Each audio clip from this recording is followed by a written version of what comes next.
I want us to look today at Mark 11, beginning with verse 27 to 33. And I want you to notice that Jesus did not answer dishonest people. And I want you to see the reason why. Look at verse 27. Again, they entered Jerusalem. As Jesus was walking through the temple area, the leading priests, teachers of religious law, and elders came up to him. Now remember, Jesus has just cleansed the temple. The verse is just ahead of this. He's thrown out all the money changer. He said, my house shall be a house of prayer. You've made it a den of thieves. It's been a very strong scene. Jesus has demonstrated anger. He's cleansed the corruption out of the temple. Now these people who were in charge of the temple came and challenged Jesus. They demanded, verse 28, by what authority are you doing these things? Who gave you the right to do them? I tell you by what authority I do these things if you answer one question.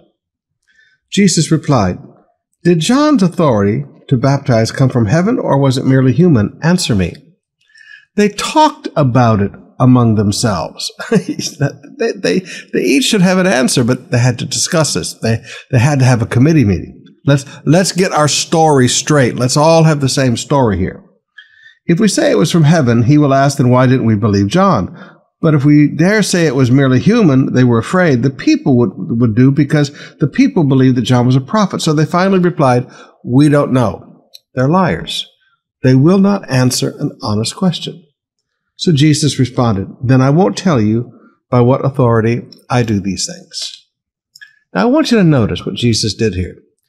He shows us that there are people in life that want to hold you and I accountable.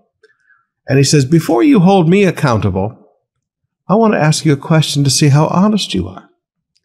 You see, you don't allow corrupt people to hold you accountable. It always amazes me how corrupt people want to go around holding everybody else accountable, but they don't want anybody to hold them accountable. And Jesus just said, you know what?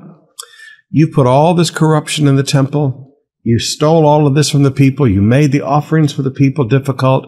You've done all of this. He said, you know what? You're not going to hold me accountable. You're not going to come in my face and challenge me and ask me by what authority I do things. I'm not going to answer your question because you're not honest. Now, beloved, this is a great principle that you and I need to learn in life. Let honest people hold you accountable, but never submit yourself and allow dishonest people to hold you accountable.